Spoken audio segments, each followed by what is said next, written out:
Olá, seja bem-vindo ao nosso 19º dia de leitura anual das Sagradas Escrituras.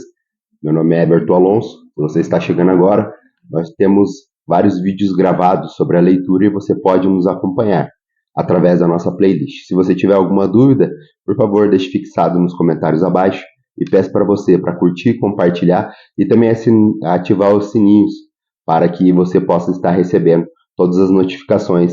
Assim que nós postarmos um vídeo, você será o primeiro a ser direcionado e saber todas as novidades do nosso canal.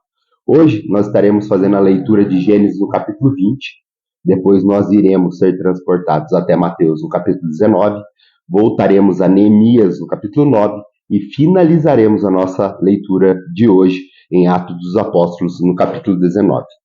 Aqui em Gênesis no capítulo 20, nós vamos entrar dentro de Abraão. Ele vai para a cidade de Gerar e lá Abimeleque, um homem que acaba tomando Sara como sua esposa, toma de Abraão, mas Deus o visita em sonho. E nós vamos entender o desfecho dessa aventura bíblica e com certeza irá enriquecer muito o nosso conhecimento teológico bíblico e também cultural. Diz assim as Sagradas Escrituras: Abraão partiu dali para a região do Neguebe e foi viver em Cádiz e Sur.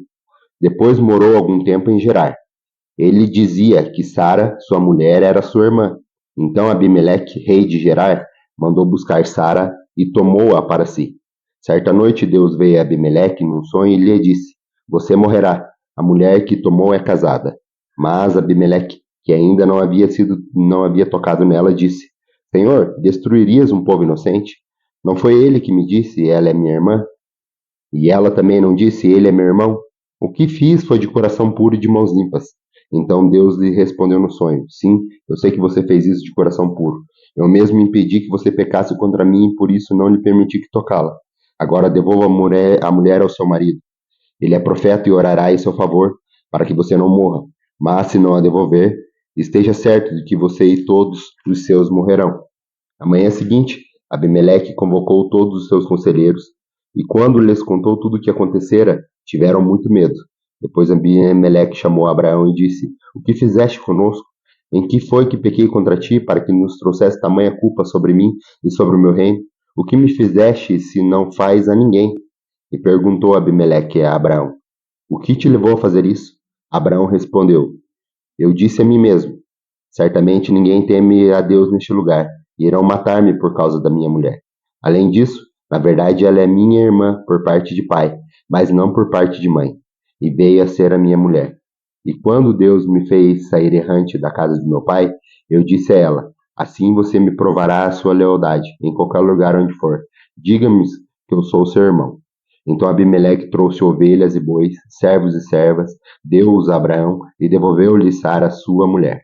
E disse Abimeleque: Minha terra está diante de ti, podes ficar onde quiser.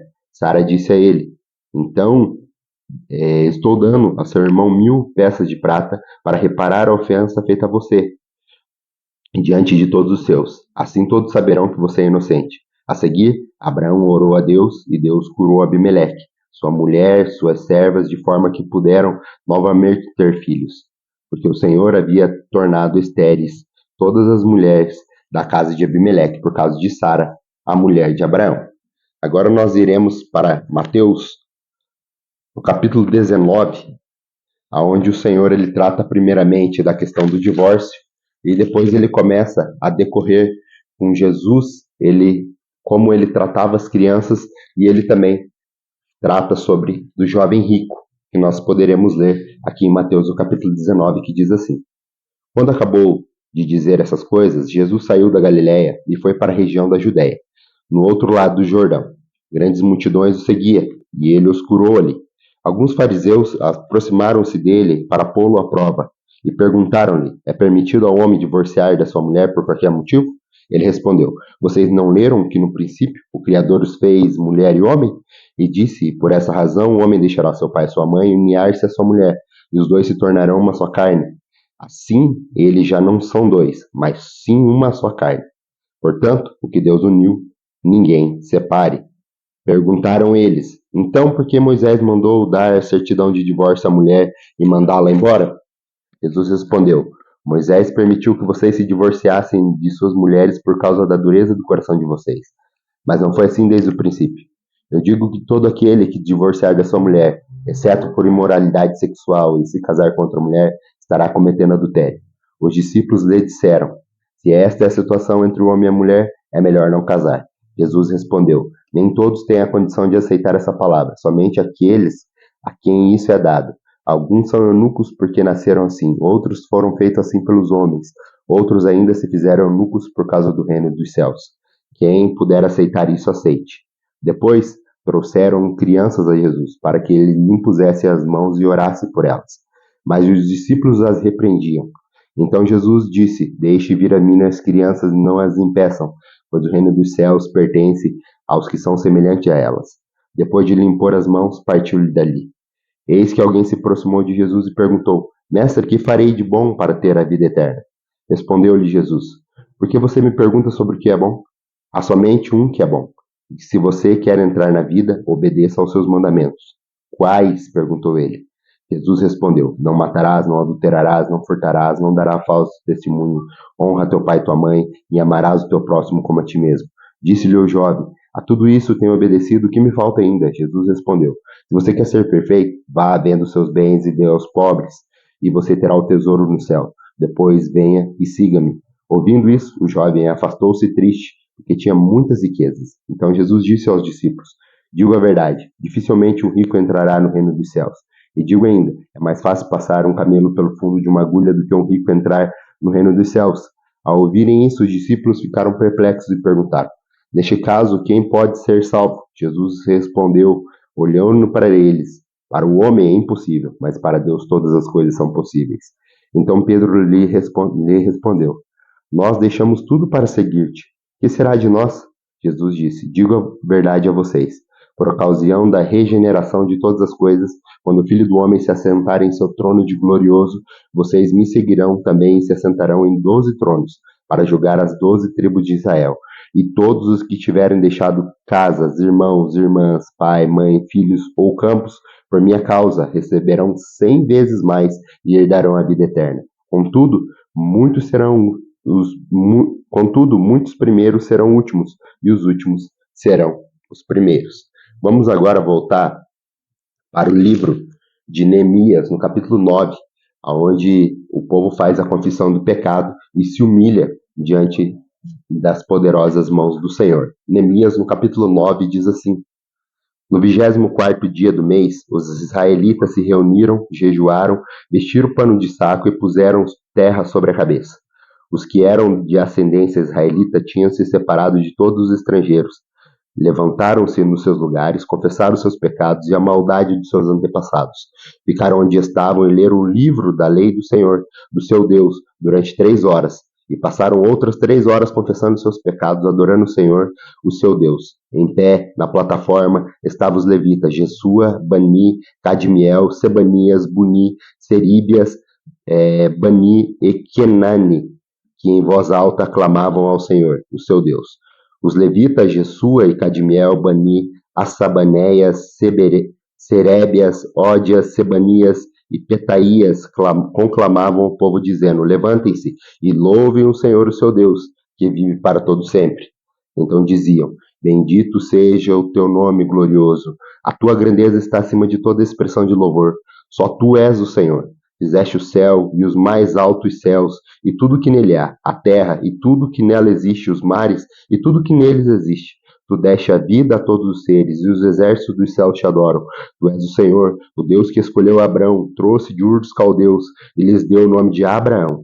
Viste que o coração dele era fiel, e fizeste com ele uma aliança, prometendo dar aos seus descendentes a terra dos cananeus, dos hititas, dos amorreus, ferezeus, dos jebuseus e girgazeus, e cumpriste a tua promessa, porque tu és justo. Viste o sofrimento dos nossos antepassados no Egito, e ouviste o clamor deles no Mar Vermelho. Fizeste sinais e maravilhas contra o faraó e todos os seus oficiais, e contra todo o povo da terra, pois sabias quanta arrogância os egípcios o tratavam. Alcançaste renome que permanece até hoje, dividiste o mar diante deles, para que atravessassem a seco, mas lançassem os seus perseguidores na profundeza, como uma pedra em águas agitada. Tu o conduziste de dia como uma nuvem, de noite uma coluna de fogo, para iluminar o caminho que tinha que percorrer. Tu desceste ao monte Sinai, dos céus lhe falaste, deste-lhes ordenanças justas, lei verdadeiras, decretos e mandamentos excelentes. Fizeste que conhecesse o teu sábado santo, e lhes dessem ordens, decretos e lei por meio de Moisés, seu servo. Na fome deste-lhe pão do céu, e na sede tiraste para eles águas da rocha, mandastes entrar e tomar posse da terra, e sob juramento tínhamos prometido dar-lhes. Mas os nossos antepassados tornaram-se arrogantes e obstinados, e não obedeceram aos teus mandamentos. Eles se recusaram a ouvir-te e esqueceram dos milagres que realizaste entre eles. Tornaram-se obstinados, e na sua rebeldia escolheram um líder, a fim de voltarem à escravidão. Mas tu é o Deus perdoador, um Deus bondoso e misericordioso, muito paciente e cheio de amor. Por isso não nos abandonaste. Mesmo quando fundiram para si um ídolo na forma de bezerro e disseste, esse é o seu Deus, que os tirou do Egito. Ou quando proferiram blasfêmias terríveis. Foi por tua grande compaixão que não nos abandonaste no deserto. De dia a nuvem não nos deixava de guiá-lo em seu caminho, nem de noite a coluna de fogo deixava de brilhar sobre o caminho que previam que deveriam correr. Deste o bom espírito para instruí-lo. Não resistia do maná que nos alimentava, e deste água para matar a sede. Durante 40 anos tu sustentaste no deserto. Nada lhes faltou, as roupas deles não se gastaram, nem os seus pés ficaram inchados. Destes reinos e nações, cuja terra repartiste entre eles, e eles conquistaram a terra de Seom, rei do Esbom, a terra de Og, rei de Bazã.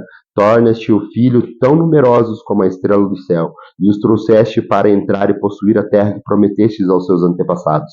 Seus filhos entraram e tomaram posse da terra. Tu subjugaste diante deles os cananeus que viviam na terra, e entregastes nas mãos com os seus reis e com os povos daquela terra, para que os tratassem como bem quisessem. Conquistaram cidades fortificadas e terras férteis.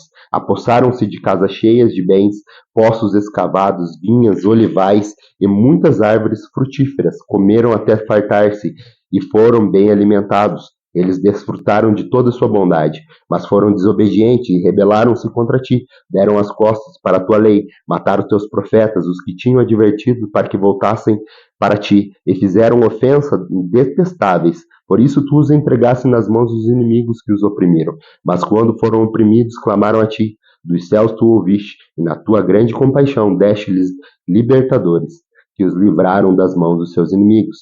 Mas tão logo voltaram a ter paz, de novo faziam o que tu reprovaste. Tu os abandonavas às mãos dos seus inimigos, para que dominassem sobre ele. E quando novamente clamavam a ti, dos céus tu os ouvia, e na tua compaixão os livravas, vez após vez. Tu advertiste que voltassem à tua lei, mas eles se tornaram arrogantes e desobedeceram aos seus mandamentos. Pecaram contra as suas ordenanças, pelas quais os homens vivem e lhe obedecem. Com teimosia, deram-te as costas, tornaram-se obstinados e recusaram te ouvir. E durante muitos anos foste paciente com eles, pois teu espírito, por meio dos profetas, o advertiste. Contudo, não te deram atenção, de modo que os entregaste nas mãos dos povos vizinhos. Graças, porém, à tua grande misericórdia, não os destruíste, nem os abandonaste, pois é um Deus bondoso e misericordioso. Agora, portanto, nosso Deus, ó grande Deus, poderoso e temível, fiel à tua aliança e misericordioso, não fique indiferente a toda a nossa aflição que veio sobre nós, sobre os nossos reinos, sobre os nossos líderes, sobre os nossos sacerdotes, sobre os nossos profetas, sobre os nossos antepassados, sobre todo o teu povo, desde os dias dos reis da Síria até hoje. Em tudo o que nos aconteceu fosse justo. Agiste com lealdade, mesmo quando fomos infiéis. Nossos reis, nossos líderes, nossos sacerdotes, nossos antepassados não seguiram a tua lei, não deram atenção aos teus mandamentos, nem às suas advertências que lhe fizeste, mesmo quando estavam no reino deles, desfrutando da tua grande bondade, na terra espaçosa e fértil que lhes destes. Eles não serviram nem abandonaram seus maus caminhos. Vê, porém, que hoje somos escravos, escravos na terra destes nossos antepassados, para que usufruíssem dos seus frutos e das suas boas coisas que ela produz. Por causa dos nossos pecados, a sua grande produção pertence aos reis que puseste sobre nós. Eles dominam sobre nós e sobre os nossos rebanhos, como bem lhe parece, e é grande a nossa angústia. Em vista disso tudo, estamos fazendo um acordo por escrito e assinado por nossos líderes, nossos levitas e sacerdotes. Agora nós iremos para a nossa última leitura, que é a nossa última leitura do dia, que está lá em Atos dos Apóstolos, no capítulo 19, que fala da ida de Paulo, a estadia dele em Éfeso, e como o Senhor continuava a operar através da vida do apóstolo Paulo, dentro do contexto religioso, dentro do contexto das missões que Paulo estava fazendo. Diz assim, Atos dos Apóstolos, no capítulo 19. Enquanto Apolo estava em Corinto, Paulo, atravessando as regiões altas, chegou a Éfeso. Ali encontrou alguns discípulos e lhes perguntou: Vocês receberam o Espírito Santo quando creram? Eles responderam: Não, nem sequer ouvimos que existe o Espírito Santo. Então, que batismo vocês receberam? Perguntou Paulo. O batismo de João, responderam eles. Disse Paulo: O batismo de João não foi um batismo de arrependimento. Ele dizia ao povo que cresce naquele que iria vir depois dele, isto é, Jesus. Ouvindo isso, eles foram batizados no nome do Senhor Jesus. Quando Paulo lhes impôs as mãos, veio sobre eles o Espírito Santo e começaram a falar em línguas e profetizar. Eram ao todo uns 12 homens. Paulo entrou na sinagoga e ali falou com liberdade durante 3 meses, argumentando convincentemente acerca do reino de Deus. Mas alguns deles se endureceram e recusaram-se a crer e começaram a falar mal do caminho diante da multidão. Paulo então afastou-se deles, tomando consigo os discípulos e, e passou a ensinar diariamente nas escolas de Tirano. E isso continuou por 2 anos, de forma que todos os judeus e os gregos que viviam na província da Ásia ouviram a palavra do Senhor. Deus fazia milagres extraordinários por meio de Paulo, de modo que até os lenços e aventais que Paulo usava eram levados e colocados sobre os enfermos. Estes eram curados de suas doenças e os espíritos malignos saíam deles. Alguns judeus que andavam expulsando espíritos malignos tentavam invocar o nome do Senhor Jesus sobre os endemoniados, dizendo: Em nome de Jesus, a quem Paulo prega, eu ordeno que saiam. E os que estavam fazendo isso eram 7 filhos de Seva, um dos chefes do sacerdote dos judeus. Um dia, um espírito maligno respondeu: Jesus eu conheço, Paulo eu sei quem é, mas vocês, quem são? Então o endemoniado saltou sobre eles e os dominou, espancando com tanta violência que eles fugiram da casa nus e feridos.